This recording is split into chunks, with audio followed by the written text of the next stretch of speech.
கர்த்தர் நல்லவர். ஆமென். ஆண்டவராய் இயேசு கிறிஸ்து நாமத்தினால இந்த வருஷத்துல ஒரு புதிய மாதத்தை காணும்படி தேவன் கிருபை செய்திருக்கிறாம. இந்த மாதத்தின் முதலாம் நாளில் நம் கர்த்தருடைய வார்த்தைகளுக்கு நேரம் நம்ம இருதயங்களை திருப்பலாம். சங்கீதங்களின் புஸ்தகம் 37ஆம் சங்கீதம் 34ஆம் வசனத்துக்கு நேராக நாம் இதயங்களை திருப்பலாம். Psalm 37 verse 34. நீ கர்த்தர் வருஷத்துல கொடுத்த வார்த்தையின்படி ஆண்டவர் அந்த எழுத்து உண்டாயிற்று. நீ ஆண்டவர் சொல்றாரு, நீ கர்த்தருக்கு காத்திருந்து அவருடைய வழியை கைக்கொள், அப்பொழுது நீ பூமியை சுதந்தரித்துக் கொள்வதற்கு அவர் உன்னை உயர்த்துவார். துன்மார்க்கர் அறுப்புண்டு போவதை நீ காண்பாய். ஆமென். ஹல்லேலூயா. கர்த்தர் இந்த வசனத்தை இதனால நம்மோட பேசுகிறார், இடைப்படுகிறார். இந்த வசனத்தில் வாசிக்கும் போது எத்தனை நீ நீ நீ என்று வாசிக்கிறோம். எத்தனை நீ இருக்கு? நீ கர்த்தருக்கு காத்திரு, நீ பூமியை சுதந்தரித்துக் கொள்வாய், நீ காண்பாய். ஆமே. இந்த சங்கீதத்தில் வாசிக்கும் போது இந்த வசனத்துல கர்த்தரோட வார்த்தை எப்படியா சொல்லுகிறது? நீ 3 காரியங்களை நீ நீ நீ என்று சொல்லப்பட்டுறதை நம்ம வாசிக்க முடியும். கர்த்தர் சொல்லுகிறார், நீ கர்த்தருக்கு காத்திரு. ஆமே. தாவீது ஒரு அழகான பாட்டு பாடுறாரு.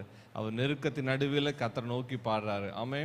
கர்த்தர் இந்த வார்த்தைகள் பேசும்போது கர்த்தர் அவரோட திருக்கதர்சனமா இடைப்படுகிறது. இந்த பாடல் மூலமா ஆவியானவர் இடைப்படுகிறது நம்ம வாசிக்க முடியும். நீ கர்த்தருக்கு காத்திருந்து அவருடைய வழியை கைக்கொள். பல நேரங்களில் நம்ம கர்த்தருக்கு காத்திருக்கிறோமா என்பது முக்கியமான ஒரு காரியம். நீ கர்த்தருக்கு காத்திரு. ஒரு கட்டளை ஆண்டவர் சொல்றார், நீ கர்த்தருக்கு காத்திருந்து அவருடைய வழிகளை கைக்கொள். காத்திருந்து வழியை கைக்கொள். Point number 1. இரண்டாவது, நீ பூமியை சுதந்தரித்துக் கொள்வாய். எப்பொழுது நீ காத்திருந்து அவர் வழிகளை கை கொள்ளும் போது நீ பூமியை சுதந்தரித்துக் கொள்வாய். மூன்றாவது, பூமி சுதந்தரித்துக் கொள்வதற்கு அவர் உன்னை உயர்த்துவார். அப்படி என்ன அர்த்தமா? சுதந்தரித்துக் கொள்வதுன்னு இல்லை, சுதந்தரித்துக் கொள்வதற்கு உன்னை உயர்த்துவார். உன்னை உயர்த்தப்பட்டிருக்கும் போது நீ கர்த்தரை உயர்த்தும் போது நீ சுதந்தரித்துக் கொள்கிறாய். ஆமென். ஹல்லேலூயா. அந்த வசனத்தில் தான் நாம் பார்க்க போகிறோம். கர்த்தர் நாம் மகிமைப்படுவதாக. அது மாத்திரம் இல்லை, துன்மார்க்கர். அப்போ ஆண்டவர் 2 காரியத்தை கர்த்தர் காண்பிக்கிறார். 1, கர்த்தருக்கு காத்திருக்கிறவர்கள். 2, துன்மார்க்கர். கர்த்தருக்கு காத்திருக்கிறவங்க மேல போகிறத, உயர்த்தப்படுகிறத, உயர்வு சுதந்தரிக்கிறத பார்க்க முடியும். துன்மார்க்கர் அறுப்புண்டு போவதை நீ பார்க்க முடியும். ஆமென். ஹல்லேலூயா. எனக்கு அருமை தேவ ஜனமே, இந்த வார்த்தையை நம்ம கூர்ந்து வாசிக்க போகிறோம். ஆண்டு நாம் மகிழ்ப்படுவதாக. ஆண்டவர் சொல்றாரு, நீ கர்த்தருக்கு காத்திரு. மகனே, இந்த வருஷம் நீ ஓடி ஓடி அலைஞ்சு பலரை தேடி தேடி போன. இவங்கிட்ட பண்ண நல்லது நடக்குமா? இவங்க நல்ல ஒரு வார்த்தை சொல்லுவாங்களா? இவங்க எனக்கா ஏதாவது செய்வாங்களா? இதனால இவங்களுக்கு நன்மை வருமா என்று பல நேரங்களில் பல இடங்களில் நம்ம தேடி அலைஞ்சோம். வேதத்திலிருந்து வாசிக்கும் போது நாசரேத் என்ற ஊரை பற்றி வாசிக்கிற வேதத்தில், நாசரேத் இருந்து ஏதாவது நன்மை வருமோ? நாசரேத்தை பற்றி, அந்த ஊரை பற்றி சொல்லப்பட்டிருக்கு. நாசரேத்தில் ஏதாவது நன்மை வருமா? எல்லாருமே நாசரேத், ஐயோ நாசரேத்தா போப்பா அப்படி சொல்லுவாங்க. ஏன்னா நாசரேத்துல ஒரு நன்மையும் வராதுப்பா. இவருடைய ஒரு பழக்க வழக்கமான ஒரு மொழி.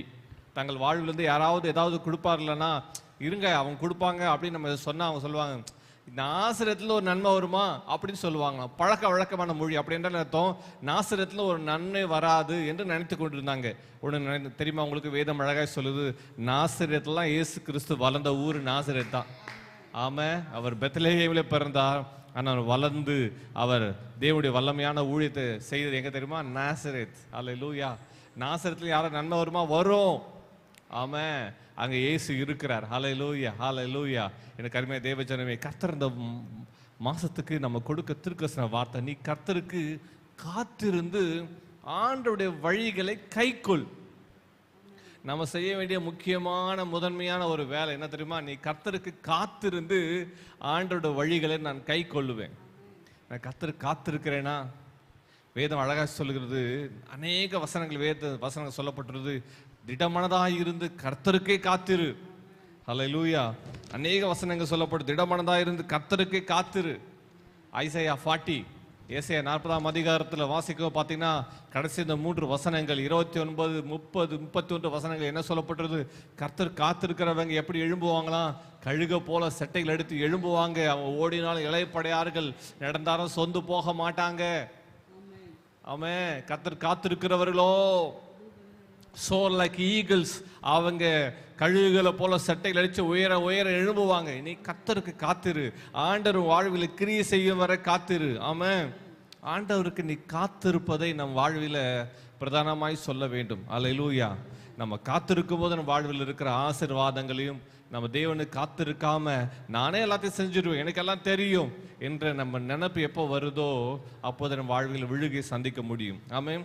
வேதத்திலிருந்து ஒரு சம்பவத்தை நினைப்பூட்டி விட்டு ஜெபம் செய்ய போகிறோம். கர்த்தர் நாமம் மகிமைப்படுவதாக. 2 ராஜாக்களின் புஸ்தகம் 7ஆம் அதிகாரத்தை திருப்பிக் கொள்ளும்படி கேட்கிறேன். 2 Kings chapter 7. 2 ராஜாக்களின் புஸ்தகம் 7ஆம் அதிகாரத்தில் ஒரு சம்பவம் நடக்குது. ஆனால் அதனுடைய தொடர்ச்சி 6ஆம் அதிகாரத்துடைய தொடர்ச்சி தான் அது. என்னது? எலிசா தீர்க்கதரிசி இருக்கிறார். அப்போ சமாரியா பட்டணத்தை முற்றுகை போடப்படுகிறது. சமாரியா பட்டணம் முற்றுகை போடப்பட்டு சத்துருக்கு சீரியரோட இராணுவத்தினால சமாரியா பட்டணம் முற்றுகை போடப்படுகிறது. அந்த முற்றுகை போடப்பட்டால் நடந்த காரியம் என்ன தெரியுமா? சமாரியாவுக்குள்ள வெளியே இருந்து வர்த்தகம் பண்ணுகிறவர்களும் அதனுடைய எந்த பொருட்களும் சமாரியாவுக்குள்ள வரவும் முடியல, சமாரியாவிலிருந்து எந்த பொருளும் வெளியே போக முடியல. சமாரியா அடைக்கப்பட்டிருக்கு. சமாரியா பட்டணம் அடைக்கப்பட்டிருக்குது. அந்த கோட்டை தாழ்பால்கள் போடப்பட்டிருக்குது. அதனால் நடந்தது என்ன? சமாரியா பட்டணத்துல பஞ்சம் உண்டாகுது. அவர்களுக்கு விதை தானியங்கள் இல்லை, உணவு காரியங்கள் இல்லை. பஞ்சம் தலைவிரித்து ஆடுகிறது. அந்த பஞ்சத்தின் நிமித்தம் நெருக்கம் உண்டாகிறது. எலிசா தீர்க்கதரிசியான கர்த்தரோட வார்த்தை உண்டாகுது. பொறுமையா இருங்கப்பா, கர்த்தரோட வார்த்தை வருது, பொறுமையா இருப்பா, தேவன் வல்லமையான கிரியைகளை செய்வார், ஆசீர்வாத நன்மைகளை கொடுப்பார் என்று சொல்லப்படுகிறது. ஆனா ராஜாவுக்கு கோபம் வருது. தேசத்துல பஞ்சம். எந்த அளவுக்கு பஞ்சம்னா குழந்தையை சமைத்து சாப்பிடுகிற அளவுக்கு பஞ்சம். ஆட்டக்கோழியை சமைச்சு சாப்பிட்றதில்ல, குழந்தைகளை சாப்பிட்ற அளவுக்கு பஞ்சம் உண்டாகுது. அவ்வளோ நெருக்கம். அந்த நெருக்கத்து நடுவில் ராஜா தன் வஸ்திரங்கள் எல்லாவற்றையும் கிழித்து கொள்ளுகிறான். கிழிச்சிட்டு ஆள் அனுப்புறான். இனிமேல் நான் கர்த்தருக்கு காத்திருக்க வேண்டியது என்ன? நீ போய் எலிசா தீர்க்கதரிசியை பாரு என்று சொல்லி ஒரு பிரதானியை அவர் அனுப்புகிறார். வாசிக்கலாம். 2 ராஜாக்களின் புஸ்தகம் 6ஆம் அதிகாரம்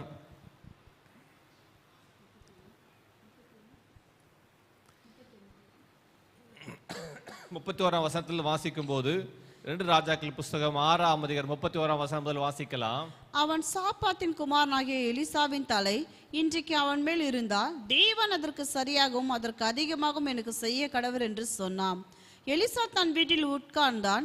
மூப்பரும் அவனோடு உட்கார்ந்திருந்தார்கள். அப்போது ராஜா ஒரு மனுஷனை தனக்கு முன்னே அனுப்பினான். இந்த ஆள் எலிசாவினிடத்தில் வரும் முன்னே அவன் தன் மூப்பரை நோக்கி, என் தலையை வாங்க அந்த கொலைபாதகனுடைய மகன் ஆள் அனுப்பினான், பார்த்தீர்களா? அந்த ஆள் வரும்போது நீங்கள் அவனை உள்ளே வரவொட்டாமல் கதவை பூட்டி போடுங்கள். அவனுக்கு பின்னாக அவன் ஆண்டவனுடைய காலின் சத்தம் கேட்கிறது அல்லவா என்றான். அவர்கள் அவனோடு பேசிக் கொண்டிருக்கையில் அந்த ஆள் அவனிடத்தில் வந்து, இதோ இந்த பொல்லாப்பு கர்த்தரால் உண்டானது, நான் இனி கர்த்தருக்கு காத்திருக்க வேண்டியது என்ன என்று ராஜா சொல்லுகிறார் என்றான். ராஜா என்ன சொல்றாரா? ராஜா ஆள் அனுப்பி என்ன சொல்லுகிறார்? இனி இந்த பொல்லாப்பு கர்த்தரால் தான் உண்டாயிருக்குது, இனி நான் கர்த்தருக்கு காத்திருக்க வேண்டியது என்ன? அந்த மனுஷன் ராஜாவின் வார்த்தைகளை சொல்லுகிறான். ராஜா என்ன சொன்னாரா? இனி நான் கர்த்தருக்கு ஏன் காத்திருக்கணும்? எவ்வளோ நெருக்கம், எவ்வளோ பிரச்சனை, எவ்வளோ போராட்டம். பல நேரங்களில் வாழ்வில் நெருக்கம் வரும்போது, பிரச்சனை வரும்போது, போராட்டம் வரும்போது, இன்னல்கள் வரும்போது, அவமானங்கள் வரும்போது நம்மால் பொறுத்து கொள்ள முடிகிறதில்லை, நம்மால் கர்த்தர் காத்திருக்கிறது இல்லை. கர்த்தர் எனக்கு யுத்தம் பண்ணுவார் என்று சும்மா இருக்க முடியல, நான் செஞ்சிருவேன். அவன் ஆள் அனுப்புகிறான், பிரதானி அனுப்புகிறான். என்ன சொல்றான்? இனி கர்த்தருக்கு காத்திருக்க வேண்டியது என்ன? Why should I wait? Why should I wait for the Lord? ஏன் கர்த்தருக்கு நான் காத்திருக்கணும்? நான் இனியெல்லாம் கத்தர் காத்திருக்க முடியாது, நானே யுத்தத்தை செய்யறேன், சமாரியரை சீரியரை நானா பார்த்துக்கிறேன், பட்டணத்தில் இருந்த பஞ்சம் போதும். அந்த அளவுக்கு பஞ்சம் நெருக்கம் இருக்கிறது. பல நேரங்களில் பஞ்சத்தின் நடுவில் தஞ்சமானவரை பிடிக்கிறது இல்லை. ஆமென். ராஜாவும் அவனுடைய வேலையாட்களும் அது மாத்திரம் அங்கே இருக்கிறவங்க எல்லாருமே பாலிடிக்ஸ் பண்ணிட்டு இருக்கிறாங்க, எல்லாவற்றையும் பேசி கொண்டிருக்கிறாங்க. எலிசா தீர்க்கதரிசி சமாரியாவில் கர்த்தரை நோக்கி பார்க்குறாரு. ஆனால் மற்றவர்களோ ராஜாக்கள் அவர்களோ கர்த்தருக்கு காத்திருக்காம அங்கே உட்காந்து அவர்கள் பயிற்சி செய்கிறாங்க, முயற்சி செய்கிறாங்க. என்ன பயிற்சி செய்கிறாங்க? எப்படி ஜெயம் பண்ணலாம், எப்படி ஜெயம் எடுக்கலாம் என்ற பயிற்சி செய்கிறாங்க. தவறு இல்லை, சரீர முயற்சி செய்து கொண்டிருக்கிறாங்க. பஞ்சம், அங்கே இருக்கிற வழக்குகளை தீர்க்கவே முடியல. ஏன்? பஞ்சம், நெருக்கம், மனுஷனுக்கு மனுஷ சண்டை, போராட்டம். சமரியாவுக்குள்ள அப்படிப்பட்ட ஒரு நெருக்கம் உண்டாயிருக்கிறது. அந்த நெருக்கத்து நடுவில் அவன் சொல்லுகிறான், ராஜா இனி கர்த்தர் காத்திருக்க முடியாது. கர்த்தர் காத்திருக்க வேண்டியது என்ன? நீ எப்பொழுது கர்த்தருக்கு காத்திருப்பதை நீ தவறுகிறாயோ அப்போதே உன்னுடைய சுய முயற்சியில் நீ இறங்குகிறாய் என்ற அர்த்தம். ஆமே. அப்பொழுது கர்த்தருடைய வார்த்தை எலிசா தீர்க்கதரிசி மூலமா உண்டாகிறது. கர்த்தர் பேசுகிறார். என்ன பேசுகிறார்? அடுத்த வசனத்தை வாசிக்கும் போது 7ஆம் அதிகாரம் 1ஆம் வசனத்தை வாசிக்கும் அதோடைய கண்டினியூஷன். அப்போது எலிசா, கர்த்தருடைய வார்த்தை கேளுங்கள், கர்த்தருடைய வார்த்தையை கேளுங்கள். நாளை இந்நேரத்தில் சமாரியாவின் வாசலிலே ஒரு மரக்கால் கோதுமை மா. நாளை இந்நேரத்திலே அப்படின்ற அர்த்தம் 24 மணி நேரத்துல கர்த்தரால் காரியத்தை மாற்ற முடியும். ஆமென். 24 ஹவர்ஸ்ல இப்போது சுற்றுகிற அந்த முழு ஒரு என்ன சொல்றது 24 ஹவர்ஸ்ல 2 முறை சுற்றுகிறதுக்குள்ள எல்லா காரியத்தை சேஞ்ச் பண்ண முடியும். கர்த்தரோட வார்த்தை உண்டாக்குறது. அல்லேலூயா. எலிசா தீர்க்கதரிசி சொல்றாரு, அடுத்த நாளைக்கு இந்த நேரத்துக்குள்ளேயே கர்த்தர் என்ன செய்ய போகிறாரா? நாளை நேரம் சமாரியான் வாசலிலே ஒரு மரக்கால் கோதுமை மா 1 சேக்கலுக்கு விற்கப்படும். அப்படி என்றால் என்ன அர்த்தம்? இன்னைக்கு 100 சேக்கல் விற்கிற கோதுமை நாளைக்கு 1 சேக்கல் விற்கப்படும். அப்படி என்றால் என்ன அர்த்தம் தெரியுமா? இன்னைக்கு 100 ரூபாய் விற்கிற 1 கிலோ, எக்ஸாம்பிள் அரிசி சொல்றேன், இன்னைக்கு 100 ரூபாய் விற்கிறதுனா 1 கிலோ அரிசி மன்னிக்கணும், நாளைக்கு 100 ரூபாய் விற்கப்படும். ஆனா அப்படி என்ன அர்த்தம்? இன்னைக்கு 1 கிலோ அரிசி 1000 ரூபாய் விற்குது. இன்னைக்கு பஞ்சத்தினால விலைவாசி கூடி இருக்குது, பல மடங்கு கூடி இருக்குது. நாளைக்கு இந்த நிலைமை இருக்காது. நாளைக்கு டர்ன் அரவுண்ட், ஒரு நாளில தேவன் காரியத்தை மாறலாம் முடிய பண்ணுவாரு. நாளைக்கு அதோட சீப்பா கிடைக்குன்னு சொல்றாரு. கோதுமை மா 1 சேக்கலுக்கும் 2 மரக்கால் வார் கோதுமை 1 சேக்கலுக்கு விற்கப்படும் என்று கர்த்தர் சொல்லுகிறார். கர்த்தர் காத்திருக்கிறவ மனுஷன் மூலமா கர்த்தரோட வார்த்தை உண்டாகுது. கர்த்தர் சொல்றாரு. ஆமென். நீ கர்த்தருக்கு காத்திருக்கும் போது கர்த்தரால் அற்புதம் செய்ய முடியும். எந்த இடத்துல அற்புதம் செய்ய முடியும்? பஞ்சத்தின் நடுவில் கர்த்தரால் அற்புதம் செய்ய முடியும். ஆமென். பஞ்சத்தின் நடுவில் கர்த்தரால் அதிசயம் செய்ய முடியும். பஞ்சத்தின் நடுவில் தேவனால் உன்னை உயர்த்த முடியும், மேன்மைப்படுத்த முடியும். ஆண்டவருக்கு காத்திரு. அல்லேலூயா. ராஜா சொல்றாரு, இனி கர்த்தருக்கு காத்திருக்க வேண்டியது என்ன? ராஜாவின் வார்த்தைகள். தீர்க்கதரிசி சொல்றாரு, ஆண்டவர் கிரியை செய்கிற ஒரு நேரம் வரல இன்னும். அவர் வேலை வரும் வரை காத்திரு, அவர் கிரியை செய்யும் வரை காத்திரு. அவருடைய கரம் வல்லமை, அவருடைய மகிமை பிரசன்னம் சென்று சத்துருக்களை வீழ்த்தும் வரை காத்திரு. தீர்க்கதரிசி கர்த்தருடைய வார்த்தை உண்டாகிறது. Controversy, there is a controversy between கர்த்தருடைய வார்த்தை, ராஜாவின் வார்த்தை. கர்த்தருடைய வார்த்தை தெளிவாய் வந்தது. நடந்து என்ன தெரியுமா? அப்பொழுது ராஜாவுக்கு கைலாகு கொடுக்கிற பிரதானி சொல்றான். அடுத்த வசனத்துல வாசிக்கும் போது அவன் என்ன சொல்றான் வாசிக்கலாம். அப்பொழுது ராஜாவுக்கு கைலாகு கொடுக்கிற பிரதானி ஒருவன் தேவனுடைய மனுஷனுக்கு பிரதியுத்தரமாக, இதோ கர்த்தர் வானத்திலே மதகுகளை உண்டாக்கினாலும் இப்படி நடக்குமா என்றான். கர்த்தர் வானத்தை கிடிச்சு கொட்டினாலும் இப்படி நடக்குமா? பிரதானி சொல்றான். முக்கியமா பிரதானி ஒரு மினிஸ்டர் சொல்ற வார்த்தை என்ன தெரியுமா? வானத்துல கடவுள் ஆண்டவர் வானத்துல கிழிச்சி மதகு அருவி போல அவர் கொட்டினாலும் இப்படி நடக்குமா? அதற்கு அவன், உன்னுடைய கண்கள்னாலே அதை காண்பாய், ஆனாலும் அதில் சாப்பிட மாட்டான். அப்படின்னு அர்த்தம், வானத்தை கிழிச்சி ஆண்டவர் மழை போல தானியத்தை கொட்டினாலும், வானத்தை கிழிச்சி ஆண்டவர் கடல் போல தானியத்தை கொட்டினாலும் இப்படி நடக்குமா? அதுதான் அந்த பிரதானியுடைய வேலை. அப்படிதான் சொல்றான் அவன். அப்போ எலிசா திருக்க சொல்றாரு, உன் கண்ணால நீ தானிய மழையை பார்ப்ப, உன் கண்ணால நீ எல்லா ஆசீர்வாதத்தையும் பார்ப்ப, ஆனா என்ன பண்ண மாட்டேன், சாப்பிட மாட்டேன். கர்த்தருக்கு காத்திருக்கும் போது கர்த்தர் உன் வாசல்களில் ஆசீர்வாத நன்மைகளை கற்றிடுவார் என்று திருக்க சொல்லுகிறார். ஆனா ராஜாவும் நம்பல. நம்ம யார் கூட இருக்கிறோமோ அவங்கள போற மாறிடுன்னு நினைக்கிறேன். ராஜாவும் விசுவாசிக்கல, பிரதானியும் விசுவாசிக்கல. அவன் சீஃப் கமாண்டர் என்ன சொல்றான், ராஜா கூட என்ன சொல்றான், ராஜாவோட வார்த்தையை ஒத்த வார்த்தை தான், இதெல்லாம் நடக்குமா? ஒரு இடத்துல ராஜா வந்திருந்தாருன்னா என்ன அர்த்தமா, அடுத்த நாள் ராஜா செத்து போயிருப்பார்னு நினைக்கிறேன். எனக்கு பிரதானி எங்க செத்துட்டான். காரணம் என்ன? திருக்க சொல்றாரு, உன் கண்ணால நீ பார்ப்பாய், ஆனால் உன்னில் வாயில் அது புசிக்க மாட்டாய். அவ்வளவுதான் சொல்றாரு. அப்படின்னு அர்த்தம் மகனே நீ பார்ப்பாய், ஆனால் உன் வாய்க்குள்ள ஒன்றும் போகாது. அவன் கதை முடிஞ்சிச்சு. பல நேரங்களில் தேவனுடைய ஆசீர்வாதத்தை நம்ம கண்களால் பார்க்கிறோம், சுதந்திரிக்க முடியல. காரணம் என்ன தெரியுமா? கர்த்தருக்கு காத்திருக்காம உன் சுயத்தை சார்ந்து கொள்ளாதே. ஆமா, உன் சுயத்தை சார்ந்து கொள்ளாதே. வேதம் அதான் சொல்லுது, உன் சுய பலத்தை சார்ந்து கொள்ளாதே. நம்ம சுயத்தை சார்ந்து கொள்ளும் போது பல நேரங்களில் வேதனைகளை சந்திக்க நேரிடுகிறது. நடந்து என்ன, கர்த்தர் அடுத்த நாள் காலையில் அதிகாலையில் நடந்து என்ன தெரியுமா, அதிகாலையில் கர்த்தர் வல்லமையான கிரியைகளை செய்கிறார். கர்த்தருடைய சத்தம் அந்த சமாரியா பட்டணத்தை சுற்றிலும் சீரியர்களுடைய இராணுவம் படைகள் சூழ்ந்திருக்கிறது. சீரியர்களுடைய படை சூழ்ந்திருக்கிறது. சமாரிய பட்டணம் முற்றுகை போடப்பட்டிருக்கிறது.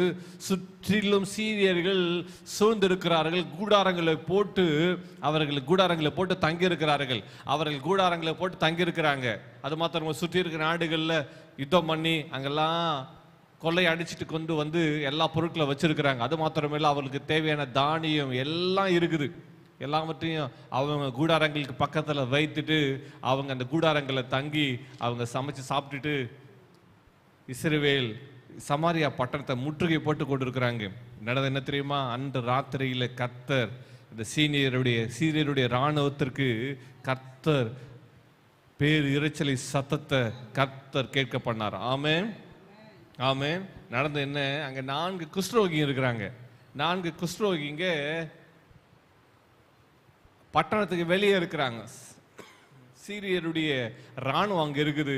ஆனா அவங்க ஒரு இடத்துல மலை குகை மாதிரி இருக்கிற இடத்துல அவங்க அந்த குஷ்டரோகிங்க அவங்க தங்கி இருக்கிறாங்க. ஏனென்றால் பட்டணத்துக்குள்ள குஷ்டரோகிகளை அவர் அனுமதிக்க மாட்டார்கள். அதனால பட்டணத்துக்கு வெளியே அவங்க தங்கி இருக்கிறாங்க. ரொம்ப பசி அவளுக்கு உண்டாயிற்று. அந்த குஷ்டரோகி பேசிக்கிறாங்க, பட்டணத்துக்குள்ள போனா அங்கேயும் செத்து போவோம். ஏன்? பட்டணத்துல இருந்து நமக்கு சாப்பாடு போட யாருமே இல்லை. பட்டணத்தில் பஞ்சம். இந்த பக்கம் பார்த்தா சீரியருடைய இராணுவம் சூழ்ந்திருக்குது. என்ன செய்யறது தெரியல.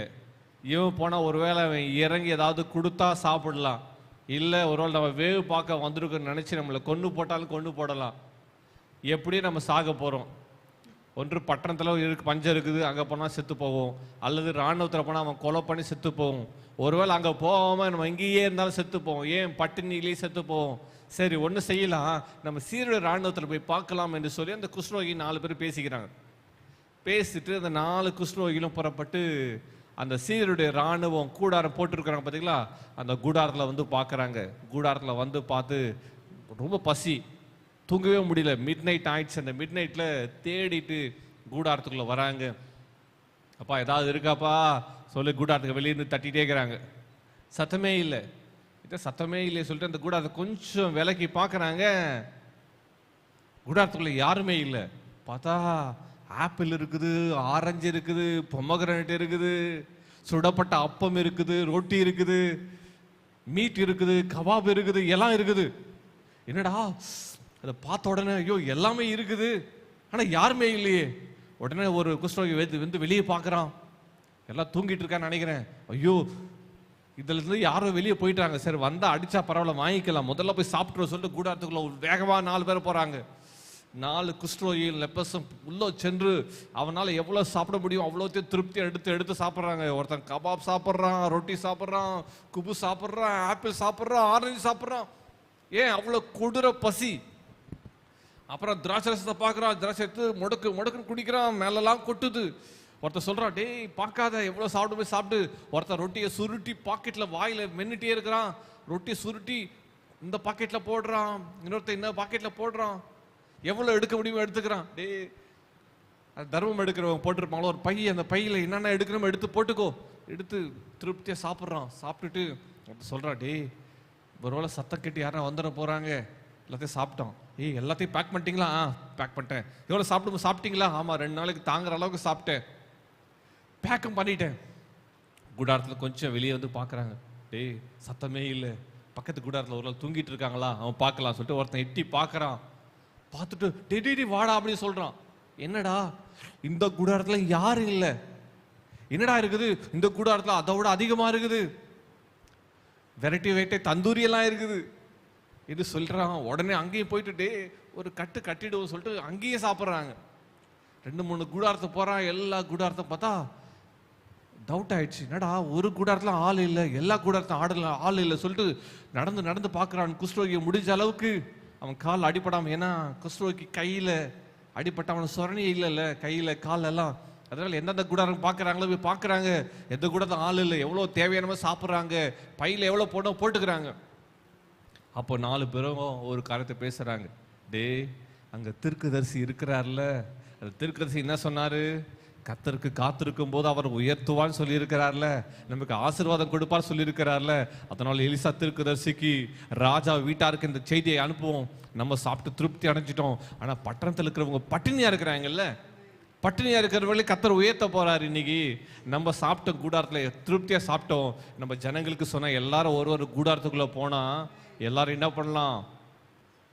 திருப்தியா சாப்பிடலாம்.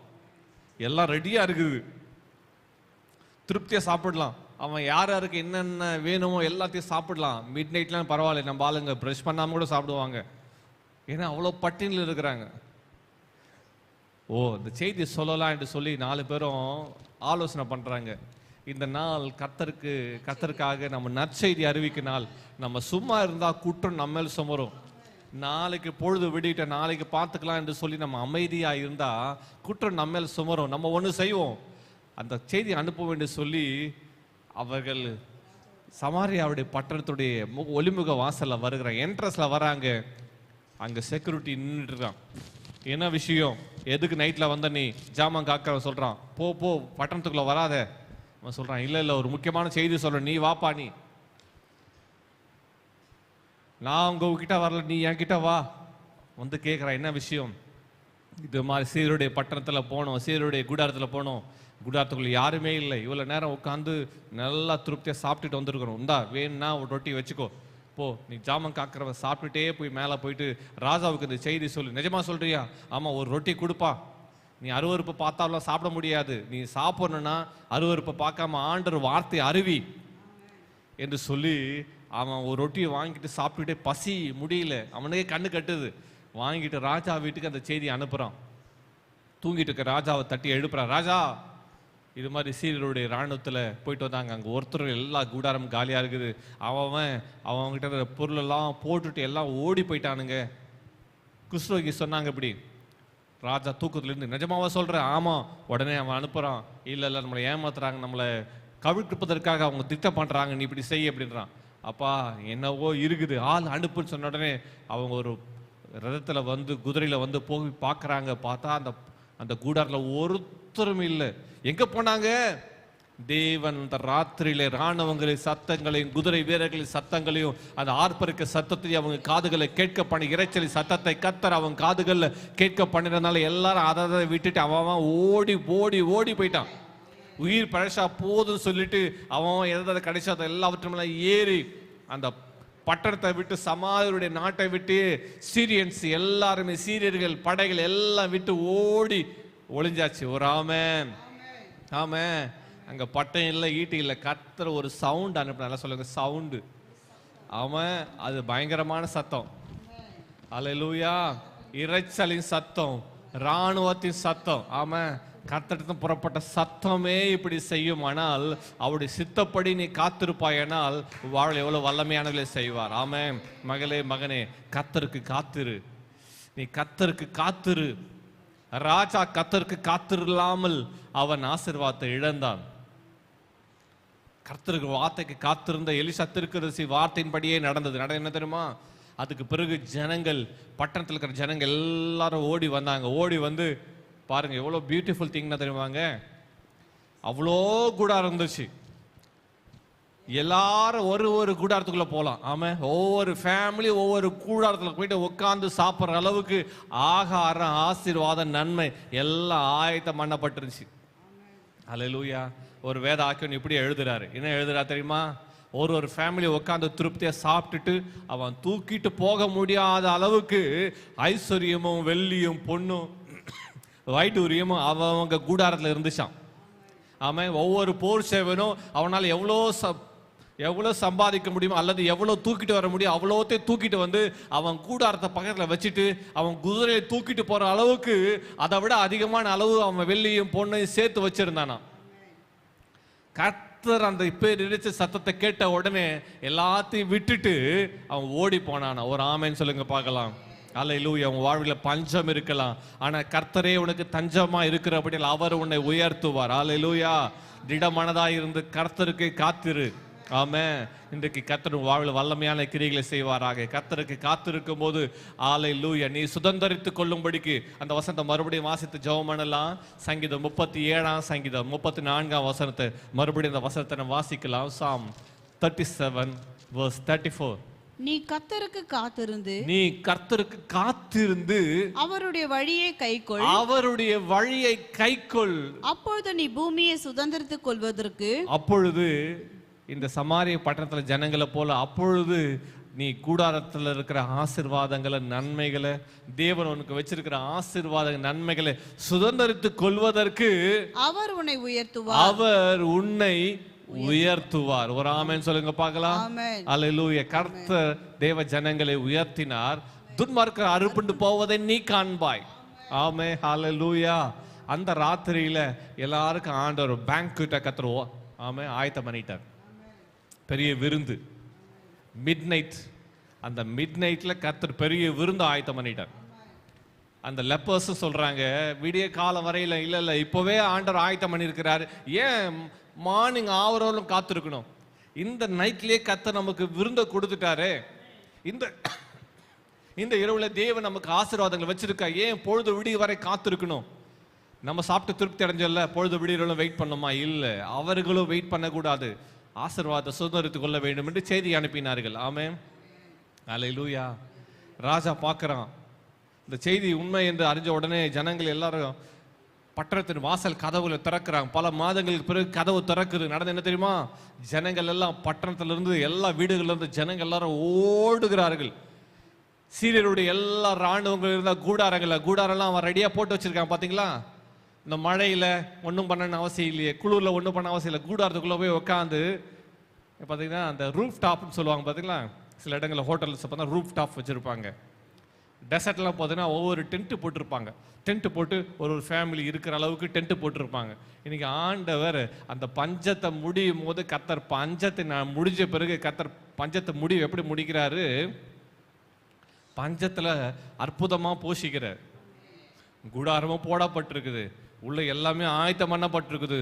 எல்லாரும் ஒவ்வொரு கூடாரத்துக்குள்ள போயிட்டு எவ்வளோ சாப்பிடுப்பா. அல்லேலூயா. கூடாரத்துக்கு போன உடனே ஜனங்க என்ன பண்ணாங்க தெரியுமா? கூடாரத்தை போன உடனே எவனோ பொண்ணையும் வெள்ளியும் எடுக்கல. என்ன எடுத்தான் தெரியுமா? அவன் பசியில அவனுக்கு என்னென்ன கிடைக்குமோ என்னென்ன சாப்பிட முடியும் எல்லாவற்றையும் எடுத்து சாப்பிட்டாங்க. இந்த உலகத்தை எவ்வளவு பொண்ணு வெள்ளி இருக்கலாம், அதை சாப்பிட முடியாது. அல்லேலூயா. நீ அனுபவிக்கிற சகல நன்மைகளை ஆசீர்வாதம் கொடுக்கிறவர் அவர் தான். ஆமே. நீ பூமி சுதந்திரித்துக் கொள்வதற்கு உனக்கு வச்சிருக்கிறத நீ சுதந்திரித்துக் கொள்வதற்கு அவர் உன்னை உயர்த்துவார். அன்றைக்கு கர்த்தர் தம்முடைய ஜனங்களை உயர்த்தினார். எல்லாம் சாப்பிட்டு திருப்தி அடைஞ்சாங்க. ஆமே. திருப்தி அடைஞ்சிட்டு அவன் சாப்பிட்டு திருப்தி, யாரெல்லாம் என்னென்ன கூடாரத்தை கட்டளையிட்டாரோ அந்தந்த கூடாரத்தில் போய் திருப்தியா சாப்பிட்டாங்க.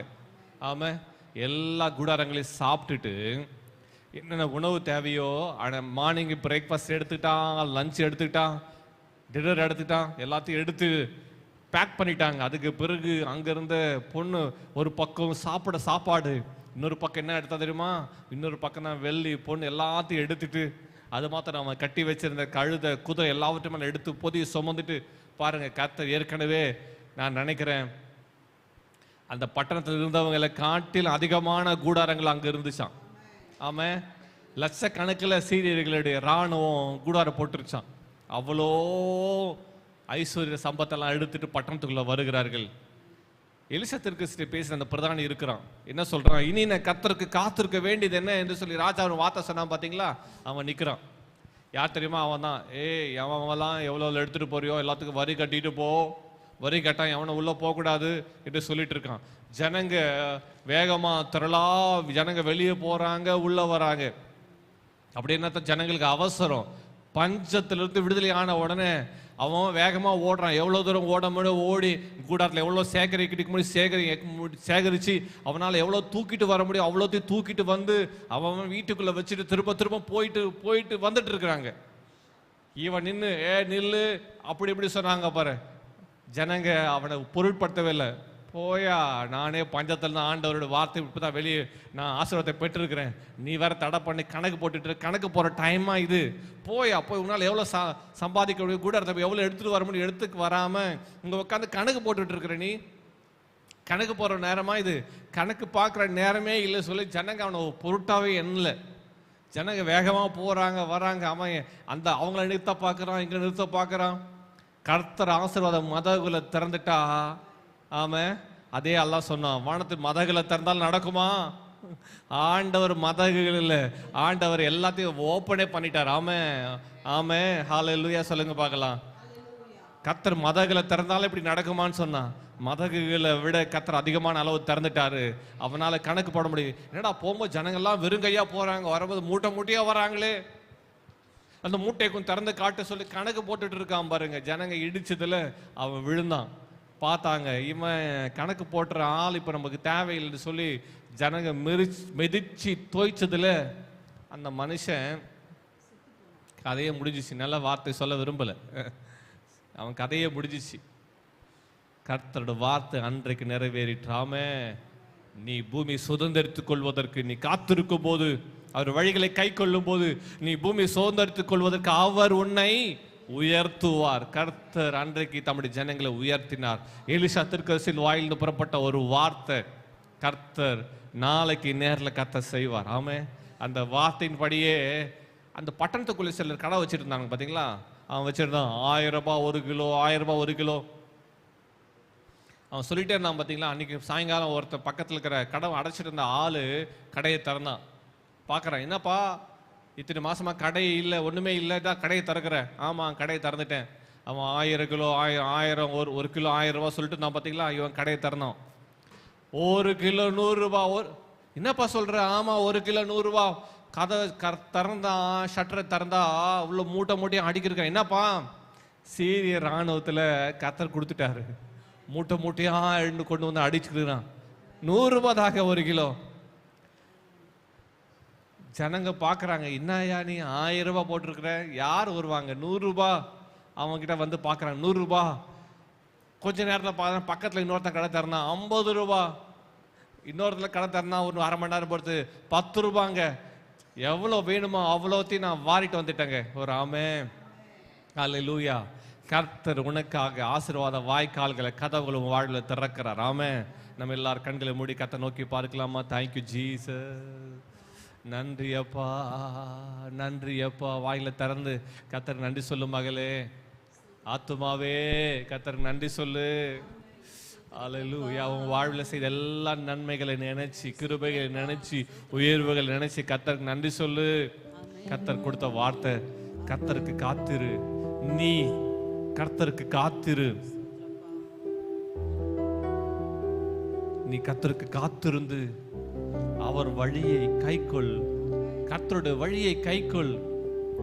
நீ கர்த்தர் காத்திருந்த அவருடைய வழியை கைக்கொள். அதுதான் நீ செய்ய வேண்டிய பிரதானமான ஒரு வேலை. நீ கர்த்தர் காத்திருந்த அவர் வழியை கைக்கொள்வாய். ஆனால் அப்பொழுது நீ பூமியை சுதந்தரித்துக் கொள்வதற்கு அவர் உன்னை உயர்த்துவார். நீ சுதந்தரித்துக் கொள்வதற்கு கர்த்தர் உன்னை உயர்த்துவார். அல்லேலூயா. அவர் உயர்த்துவார்.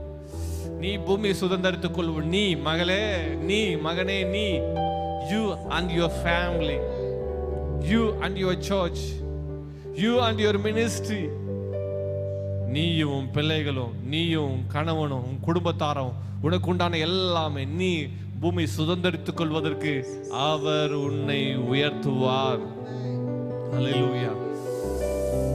உயர்த்துவார், கர்த்தர் உன்னை உயர்த்துவார். ஆமே ஆமே ஆமே. ஆண்டவர் நன்றி சொல்ல. நன்றி அப்பா, நன்றி அப்பா. நீ செய்த எல்லா நன்மைகளுக்காக, கிருபைகளுக்காக நன்றி.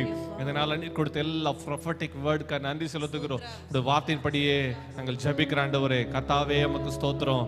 ஆன்லைன்ல ஆஃப்லைன் இணைந்திருக்க எல்லா தேவ ஜனங்களையும் பிதா குமாரன் பரிசுத்தாவின் நாமத்தினால ஆண்டவரே உம்மை துதிக்கிறோம். கர்த்தருடைய பிரசன்னத்திலிருந்து ஆண்டவரே உம்முடைய ஊழியக்காரனாய் நான் பணியோடு தாழ்மையோடு உம்முடைய ஜனங்களை ஆசீர்வதிக்கிறேன். உம்முடைய ஜனங்கள் மேல உம்முடைய ஆசீர்வாதத்தை கூறுகிறேன். இந்த மாதத்துல, இந்த நாள்ல இருந்து இவங்க வாழ்வில் இருக்க எல்லா பஞ்சங்கள் ஆண்டவரே, தீராத வியாதிகள், பலவீனங்கள், எல்லா பிணிகள், கஷ்டங்கள், நோய்கள் இருந்து இயேசு கிறிஸ்து நாமத்தினால பரிபூர்ண சுகம், பரிபூர்ண ஆசீர்வாதம், பரிபூர்ண நன்மை, பரிபூர்ண கிருபை, பரிபூர்ண உயர்வு இவங்க வாழ்வில் வந்து பலிப்பதான்னு ஜெபிக்கிறேன். கர்த்தர் இவங்க வாழ்வில் அற்புதங்களை செய்வீராக. கர்த்தாவே உம்மை ஸ்தோத்திரிக்கிறோம். உமக்கு காத்திருக்கிற பிள்ளைகளை நீர் உயர்த்துவீர். வழிகள் கைக்கொள்கிறோட உயர்த்துவீர். இவங்க பூமி சுதந்திரித்துக் கொள்ளட்டாண்டவரே. இவங்க பூமி சுதந்திரித்துக் கொள்வதற்கு, கிழக்கையும் மேற்கையும் வடக்கையும் தெற்கையும் சுதந்திரித்துக் கொள்வதற்கு தேவன் இவளை உயர்த்துவீராக. உங்களுடைய வார்த்தைகள் உங்க வாழ்வுல வல்லமையாய் கிரியை செய்தலும் படி ஜெபிக்கிறோம்ப்பா. இவங்க கண்களால் அதை பார்க்கட்டும், சுதந்திரித்துக் கொள்ளட்ட நன்மை கிருபை இவளை தொடர்வதான ஜெபிக்கிறேன். இவங்க வாழ்வுக்கு எல்லா பஞ்சங்கள், எல்லா நெருக்கங்கள், எல்லா குறைவுகள், எல்லா அவமானங்கள், நிந்தைகள் எல்லாம் மாற்றுவீராக. கர்த்தர் இவங்க வாழ்வில் வானத்தின் பல கனிகளை திறக்கும்படி ஜெபிக்கிறோம். வானத்தின் மதகுகளை திறக்கும்படி ஜெபிக்கிறோம். ஆண்டவரே உங்க வாழ்வில் ஆசீர்வாதங்கள் மழை போல ஆண்டவரே பெய்வதான்னு ஜெபிக்கிறோம். உடைய கர வல்லமையானதை செய்யட்டும். பிதா குமாரன் பரிசுத்த ஆவி நாமத்தில் ஆசீர்வதித்து ஜெபிக்கிற ஆண்டவரே, சம்பூர்ண நன்மைகளை அனுபவிப்பார்களாக. இந்த மாதம், இந்த வருஷம் வாழ்வில் பஞ்சங்கள், பிணிகள், நோய்கள், வேதனை எல்லாம் நீங்கி ஆண்டவரே, எல்லா குறைவுகள் நீங்கி ஆசீர்வாதங்கள் ஆண்டவரே, ஆசீர்வாதங்கள் நதி போல புரண்டு ஓடுகிற இவங்கள் கண்கள் காணும்படி செய்தலும்படி ஜெபிக்கிறோம். கர்த்தருடைய நாமத்தில் ஆசீர்வதிக்கிறோம். இயேசுவின் நாமத்தில் ஆசீர்வதித்து ஜெபிக்கிறோம் பிதாவே. ஆமென் ஆமென். பிரைஸ்